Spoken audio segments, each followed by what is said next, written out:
Agora falando das desvantagens, né? A gente tem a madeira como material higroscópico, tá? É um material que absorve muita água. Então, e ela tem uma variação de volume e resistência conforme varia a umidade da madeira. Geralmente uma madeira com água presente, ela tem uma resistência reduzida e ela tem um tamanho também, uma variação de tamanho, ela aumenta, tá? O que é o ideal? E isso também não contribui para a durabilidade da madeira. O ideal é que ocorra um tratamento, um processo que possibilite a impermeabilização da madeira, tá? Existem diversos modelos aí de tratamento no mercado. Alguns modelos possibilitam um tratamento superficial, tá? Que seria como se fosse uma tinta, impedindo a entrada da água em si no interior. E tem outros modelos que fazem uma impregnação profunda até as últimas células, até o meio da peça, tá? Que são os mais eficientes. Esses tratamentos mais superficiais, eles geralmente precisam de manutenção, uma manutenção periódica, porque com o tempo, com essa variação de tamanho em relação ao calor, ele vai perdendo, digamos assim, a sua eficiência, ou com o sol batendo em cima, ele começa com o tempo a trincar, ou a esmaecer, a esfarelar. Daí você tem a necessidade de sempre estar fazendo uma manutenção preventiva em cima para a manutenção dessa madeira, tá?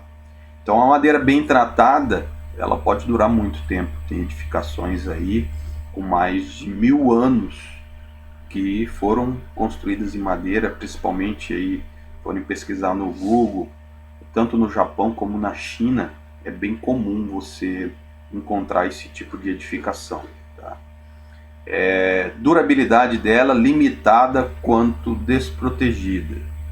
Então, uma estrutura de madeira aí, num prazo aí, se ela não tem uma proteção adequada aí, num prazo de 5 a 10 anos, provavelmente ela vai estar bem deteriorada, se ela não tiver protegida, se ela não tiver impermeabilizada.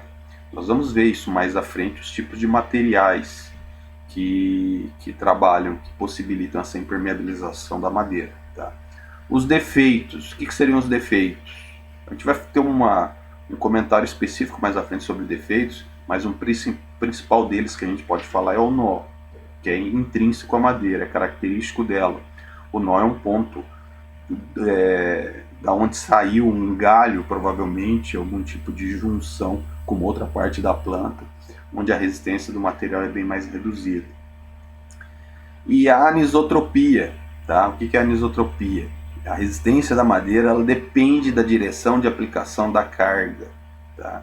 Variação das propriedades físicas e mecânicas dentro de uma mesma espécie e apresentação de defeitos. O que seria a anisotropia? A anisotropia, por exemplo, se eu aplicar a carga por cima, de repente ele vai ter uma resistência diferente do que eu aplicar pelo lado. Por que isso? Por causa da orientação das fibras, tá? Eu aplicar uma carga em paralelo às fibras, eu bater de frente com ela, eu vou ter uma resistência maior. Se eu aplicar uma carga perpendicular à fibra, eu vou ter uma resistência mais reduzida. Eu acho que na sequência a gente tem uma imagem que mostra exatamente isso. Ó. Aqui, ó. Aqui nós temos aqui, vocês conseguem visualizar essa diferença na coloração do material. Ele está relacionado isso com as fibras do material. Se eu aplicar a carga nesse sentido aqui, eu tenho uma resistência mais elevada, ela está paralela às fibras, tá? Se eu aplicar nessa situação aqui perpendicular, eu tenho uma resistência reduzida. Ela é em torno aí de 1/4 da resistência paralela, tá? Então, estruturas de madeira para suportar a carga, elas são dimensionadas justamente para concentração de carga nesses pontos aqui, ó, paralelos. Um dos grandes problemas nas estruturas de madeira é o ataque por fungos, que causa o apodrecimento. Depende diretamente da quantidade de água na madeira, tá? Por isso que é importante, e eu vou estar sempre frisando isso, o tratamento da madeira, tá? Umidade de equilíbrio, por exemplo, 20%. 20% ele é insuficiente para a ação de fungos, tá? Então dificilmente uma madeira vai apodrecer dentro de um ambiente desse, onde ela não tenha 20% de umidade. Se ela ficar exposta ao tempo, ela vai ter uma umidade superior a isso. Agora, se ela estiver protegida por um impermeabilizante, provavelmente ela vai passar disso, que vai gerar um efeito ali que com o tempo vai levar ao apodrecimento, tá? A umidade do ar, a gente não está falando aqui da umidade da madeira, por exemplo, a umidade do ar, que é ideal para proliferação dos fungos, em torno de 40% e 75%, seria o adequado. E essa umidade do ar ela acaba passando para a madeira se não tratada, tá? Então também é um fator. A não ser que você esteja trabalhando num local extremamente seco, tá? De repente, você não precisa fazer um tratamento tão profundo na madeira. Um local seco você não tem uma agressividade tão grande, mas um local onde você tem uma certa umidade, é necessário partir para esse tipo de tratamento, tá? E a temperatura ideal também de proliferação desses fungos que causam apodrecimento entre 25 e 30 graus Celsius, tá? A gente tem aí cidades muito frias, por exemplo, que trabalham a favor desse processo. Então a gente tem uma estrutura de madeira também bem mais resistente em local frio. Então o que seria essa resistência? Não é necessário um tratamento tão apurado em si para conservar a peça. Falando um pouco do histórico, tá, do uso da madeira, usado desde a antiguidade, bem antes ainda da utilização do concreto, utiliza-se a madeira como material de construção, os primeiros materiais a serem utilizados, tá? No início da colonização do Brasil, foi feita uma exploração em larga escala de diversos recursos naturais que estão presentes aqui no Brasil, e a madeira não foi diferente, né? Então daí, para que essa exploração não fosse feita de forma tão criminosa, o Brasil Imperial, na época, colocou uma lei restringindo a extração de alguns tipos de madeira, tá? Então daí que surgiu o termo madeira de lei. Madeira de lei é uma expressão brasileira, tá? Que remete a esse decreto imperial do início do século retrasado aí, que aplicava algumas regras em relação ao controle e à extração de madeira, tá? Então o que a gente fala hoje na construção civil? O que é madeira de lei? Madeira de lei são todas aquelas madeiras de boa qualidade, adequadas para uso estrutural, tá? São, botanicamente, seriam as dicotiledôneas, tá? As dicotiledôneas são as madeiras com uma característica mais resistente. Elas são mais pesadas, elas são mais duras e elas são mais resistentes, tá? Outros tipos de madeira, por exemplo, são as madeiras mais moles. Elas não se enquadram nessa característica de madeira de lei. O pinus, por exemplo, que é uma madeira exótica, não é uma madeira natural aqui da nossa região. O pessoal plantou, ela se adaptou. Ela não é considerada madeira de lei, ela não é considerada uma boa madeira para utilização estrutural.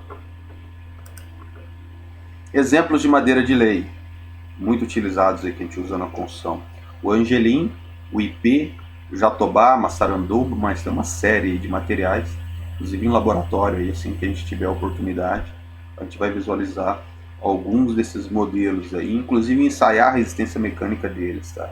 Fazer um ensaio de rompimento de peças de madeira, igual a gente fez, por exemplo, com os blocos cerâmicos aí em aulas anteriores. Na antiguidade, quais os materiais baratos para vencer um vão? O que a gente tinha? A pedra, tá? Ou então o próprio concreto, se a gente considerar 2000 anos atrás, por exemplo, os romanos. Só que a construção ficava restrita na construção desses materiais, porque a pedra ou o concreto ele não se comporta bem a esforços de tração. Então a peça ela era desenhada para que ela ficasse inteira comprimida. Isso é possível através de um sistema de arcos. Então com um arco eu não conseguia vencer vãos grandes, tá? Com a madeira tinha essa possibilidade de vencer um vão de forma reta. Ela já proporcionava isso, então ela era bastante utilizada nesse sentido.